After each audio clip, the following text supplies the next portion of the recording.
Hi guys, my name is Tammy.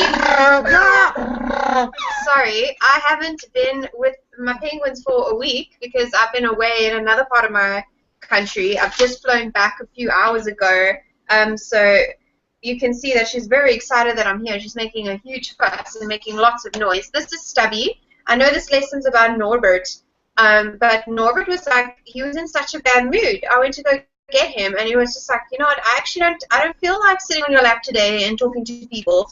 You know, he's a teenage penguin, so sometimes that happens.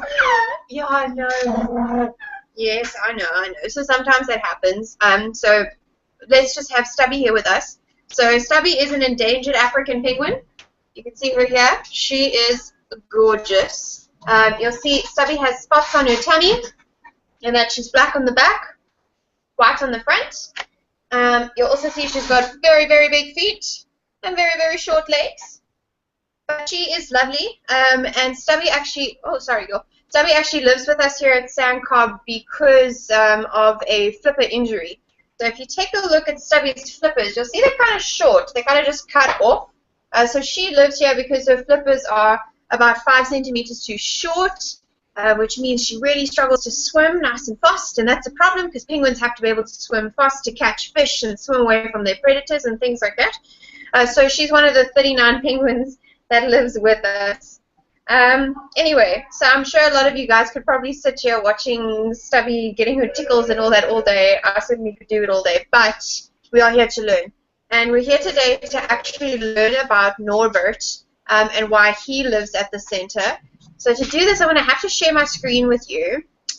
So just bear with me. Let me share my screen, and I will present to everyone. Okay, great.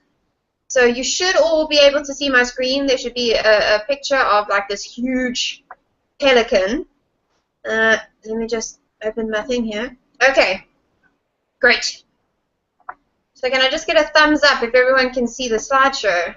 I'm seeing some thumbs. Very clear. Yes.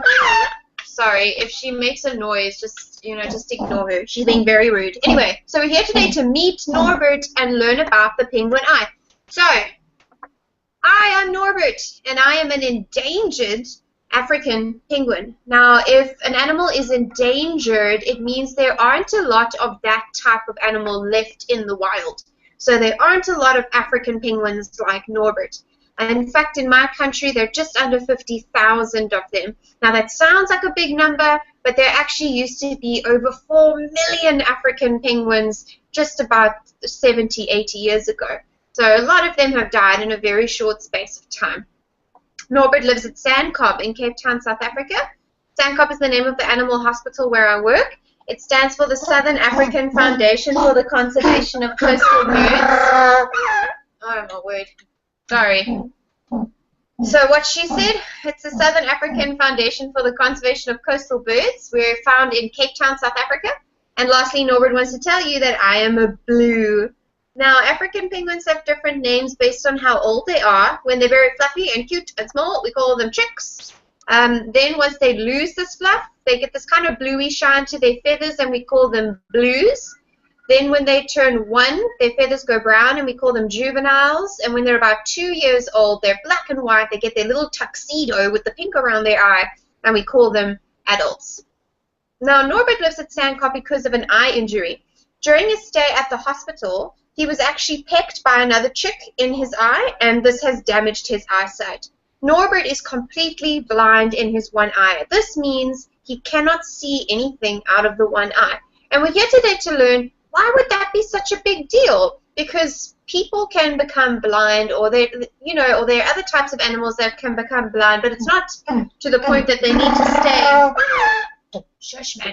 But it's not to the point that they need to stay in one room or one space for the rest of their lives. They can have a normal functioning life. So why is it that this would apply so heavily to Norbert? So we're here today to learn about the penguin eye and what it is that makes it so special.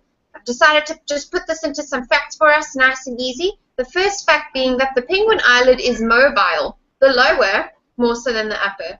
Okay, now, to help me with this, sorry, my arm moved quickly, and I gave her a little bit of a fright there. Bless you. I don't know if you heard her sneezing. Perfectly normal, by the way. Penguins sneeze all the time because they drink salt water and they sneeze out the salt. So if she's sneezing, don't worry, she is fine. Yes, she is. I know. Yes. So our first fact was that the penguin eyelid is mobile, the lower more so than the upper. Now the word mobile means that it moves. So, no man, she's trying to eat this piece of paper. Leave that alone. Sorry. So for us, our top, let me actually just put it down. I'm just going to pop you down. Okay, you can see she's just here doing her thing. No, she's going to check out my office. Okay, anyway, now that we've got some space. Our top eyelids are very mobile. So when you blink, so can everyone please blink at me? Blink, blink, blink. Nice. I'm seeing some good blinks. Good. So when we blink and when we go to sleep on 3, let's all go to sleep. Are you ready? It's like 5 o'clock in the afternoon where I am. I am tired. So let's all go to bed. 1, 2, 3, and sleep. You're sleeping. Yeah, there we go. There's some sleeps. There we go. Great. Perfect. So when we blink and when we go to sleep, our top eyelid makes that happen, right? Your bottom eyelids, these guys, they are lazy, they are ungrateful, they do nothing. They just sit on your face all day. So if your top eyelids went missing, you actually wouldn't really be able to close your eyes anymore. You'd have to cover your eyes if you ever wanted to close them, which would really suck. But for penguins, it's cool. It's the other way round. Their bottom eyelids are the ones that are mobile. Now, just to show you how little our bottom eyelids move, I want you to hold your top eyelids for me. Okay, now I don't want to do this alone, so please do this with me, otherwise it's super embarrassing. Nice, thank you for joining in. Right, so I want you to hold your top eyelids like I'm doing now. Perfect. And I want you to try and blink, only moving your bottom eyelids. You can't move those top eyelids at all. See if you can do it. Yeah. Can you guys do it? Yeah. So, chances are you say no. And if someone in your class is like, yes, I did it. No, you didn't. You're lying. Our eyelids don't work that way. Your top eyelids move and your bottom eyelids do nothing. But penguins are cool because it's the other way around, and you'll find that their bottom eyelids move a lot. Okay, let's go back. Let us go back to the screen. Oh, present to everyone. Oh, no, I clicked stop again. Oh, sorry. I am the best at technology. Okay, present to everyone. Perfect. We should be back on the slideshow now. Our next slide looks at our second fact. Penguins can produce tears, but they don't cry. This is because they have a lacrimal gland. Now, you also have a lacrimal gland. It's the gland that produces tears. But penguins do not cry because they don't have these powerful emotional reactions and cry in the same way that people do. They would produce tears if they had an eye infection or some gunk in their eye that they wanted to wash away. Penguins also have a nictitating membrane, or a third eyelid, and this moves from the inside and then outwards and protects their eyes from dust and salty, dirty water. So just to give you a little bit of perspective here, if this is Norbert's other eye, and this is Norbert's beak, very well drawn. There we go. His third eyelid is going to go from the inside across his eye. So there's one eyelid at the top, one eyelid at the bottom, and one eyelid that literally goes across his eye. So we know that if we wanted to open our eyes underwater, we would buy goggles and just wear that. But penguins, they do not wear goggles. Luckily, they don't need to, though, because they have their own built-in goggles, their third eyelid. Penguins' eyes are also on the side of their head, and this helps them have a very broad field of vision. However, if you stand right in front of a penguin, they can't see you very well, which is why they start to turn their head so they could get a better look at you. So imagine if your eyes were above your, on the side of your head, just above your ears. You could see super well left and right, but you'd really struggle to see what was straight ahead of you. So penguins see in a similar way to this, but obviously it's not as intense because their heads aren't as big as ours. During an oil spill, a penguin's eye will sting when it comes into contact with oil. When we have oiled penguins at SANCCOB, we use eye ointment to soothe the pain.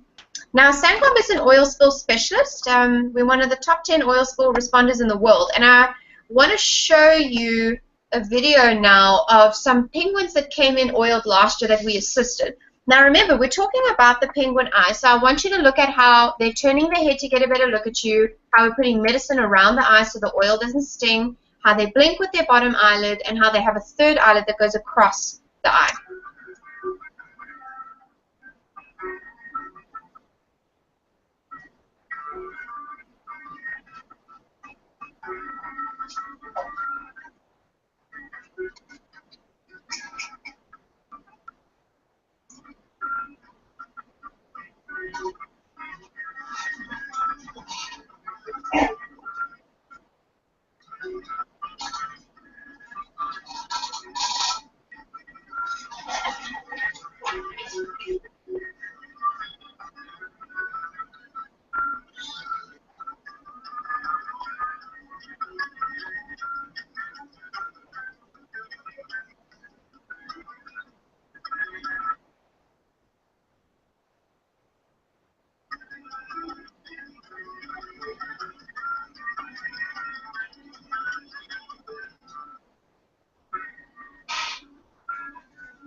Awesome. So hopefully you got to see what I was talking about there. If the quality wasn't great, this is available on YouTube, so you could watch it as a class there and then discuss. Now, the pink around the eye of an African penguin is an orbital gland, and this can become a darker, more intense pink color when the penguin is stressed. So think about if you get very embarrassed and you blush, that's because blood is rushing to your head, which is why your cheeks are getting pinker. So when African penguins get stressed, blood would generally rush to their heads, and that pink over here around the eye becomes much brighter. Penguins also have really good eyesight, and this helps them see and catch fish in the ocean. This is the main reason why Norbert would need to stay at SANCCOB, because catching fish would be very difficult for him if he only has the one eye to look out of.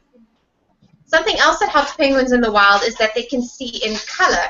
Now, not all people and not all animals can see in color. When this happens, we say that they are color blind. And also remember, although African penguins have brown eyes, other penguins actually have red, black, or yellow eyes, which is very different to our blue, green, and brown eyes. And you'll also notice that we have long, beautiful eyelashes, whilst penguins don't. And that's everything there is to see about the penguin eye. Oh, yay. Okay, great. So, done with the PowerPoint, jumping onto our classes. So we actually have a few classes here with us today, and I'm so excited to introduce all of them. We have, oh my word, I'm going to say the surname wrong, and forgive me, Mrs. Lethbridge's grade 4 class from Queen Elizabeth in Renfrew, Ontario. I apologize very much for saying your surname incorrectly. I'm very sorry. You can teach me after this how to say it. Mrs. Gateman's grade 7 class from Calvin Park PS Primary School in Kingston, Ontario. Great. Then we have Mr. Wigmore's grade 4s from Brampton, Ontario. And Mrs. McDonald's grade 3s and 4s from Ontario in Toronto specifically. So to those 4 teachers, thank you so much for participating in this. I really hope that you have enjoyed the lesson thus far. Just to not take up too much time, I'm going to take one question from each class, and we'll cut the broadcast there. But then after that, I'm still going to answer more questions. So it's just so that the people that are watching on YouTube don't have to sit listening to me for another 20 minutes, which, trust me, is a nightmare. Okay, so we're going to start off with Mrs. I'm sorry, you can teach me how to say it. So if you're from that first class, can you wave at me so I can see which class I'm supposed to unmute? Oh, there you are. You guys are lambs. All right. So you guys are unmuted. We can hear you now. Please, how do you pronounce your teacher's surname? LeVay. LeVay. LeVay.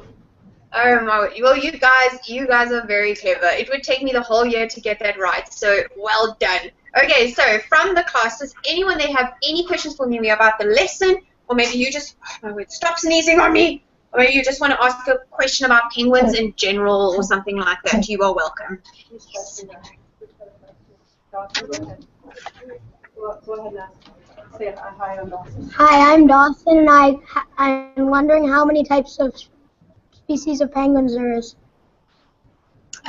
So types of penguins that we work with at the hospital, only 2 species. We work with African penguins and rockhopper penguins.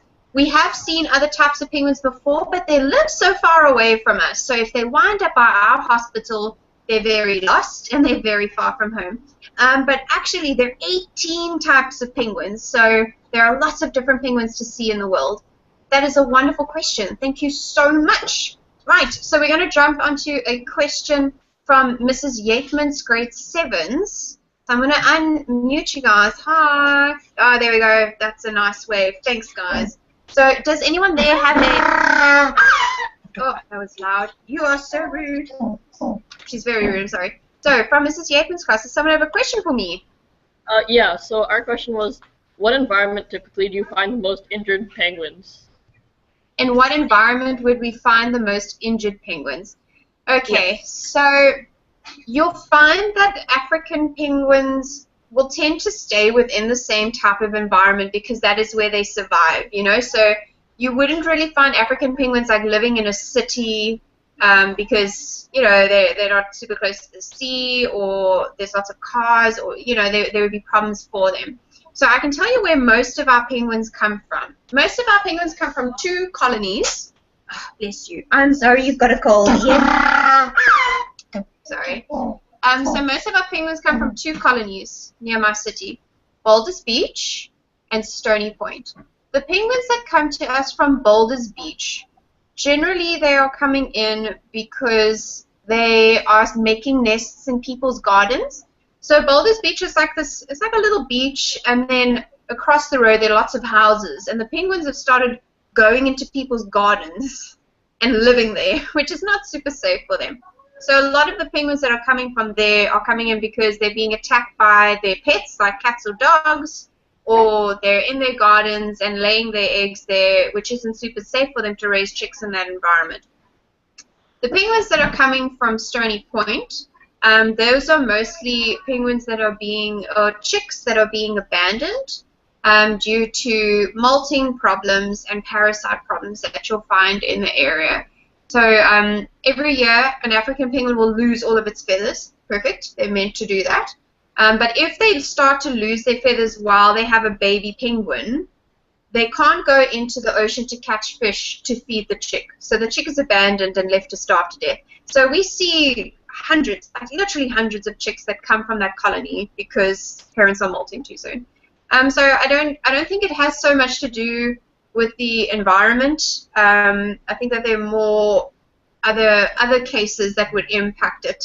But things that link directly to us, definitely impacts of climate change. It changes where their food lives. Their fish are swimming further and further away. Oceans are getting warmer. And it's causing some penguins to molt a little bit earlier in the year because it feels a bit hotter.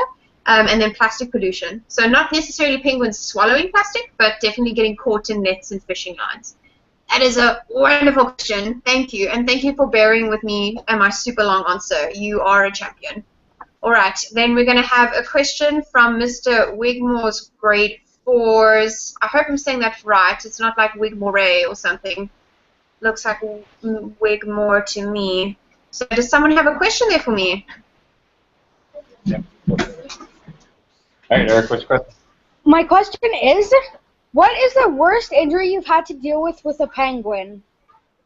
Oh, you know, when penguins come in from predation, so what I mean by that is when they're attacked by other animals that are trying to hunt them, that's very difficult. Because sometimes if you get a penguin that's being ripped apart by a seal, or that's been attacked by a dog, or a chick that's been picked up by a kelp gull, it's that's quite intense.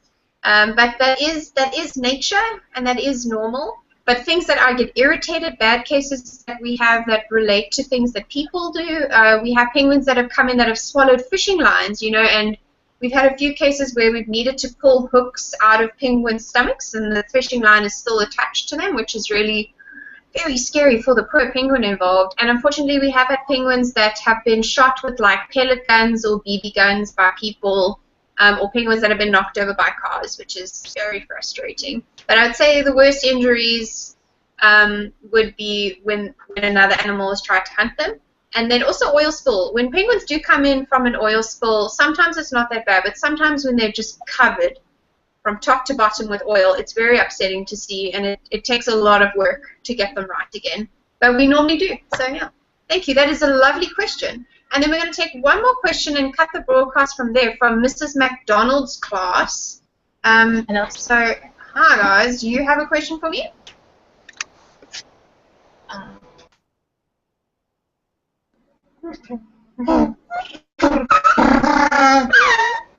Body parts do penguins have?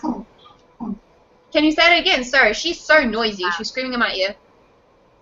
How many body parts do penguins have? How many body parts? Oh my word. Geez, I've never really counted. Beak, tongue, eyes, head, throat, flippers, tummy, back. They've got their little tails, their legs, feet, got all of their little claws. So, oh my word, I'd be lying if I told you off the bat, because I don't want to leave any out, because my vet will be very grumpy with me if I do that. But I think maybe as a challenge, your class should try and count how many there are, and you can tell me what you think the answer is, and then I'll tell you if you're right or not. But yeah, there are lots of body parts to animals, so remember, it's not, it depends how specific you want to get. It depends how in-depth you want to get. But I think that would be a fun exercise, to look at a picture of a penguin and try and count how many body parts there are. That's a lovely question. Thank you so much. So, guys, thank you so much for joining in with this lesson. For those of you who are watching on YouTube, thanks so much. Really appreciate it. If you'd like to help us at SANCCOB, something you can do as a class, as a school, as a grade, is you can name and adopt your very own penguin. So if you can raise $30, you can actually adopt one of the 1,500 penguins we see every year that needs help, so we can buy fish and medicine to get them back to sea. If you'd like to do that, you can contact me, or you can contact Joe, who runs Exploring by the Seat of Your Pants. If you can't do that, of course we understand. I work at a non-profit. You can't just give your money away. Get it? That's fine. But please tell someone that you met an African penguin today, a very noisy one. Yes. So tell someone that you met an African penguin today, and that the African penguin is endangered. So from Stubby and I here in Cape Town, South Africa, bye. Yay.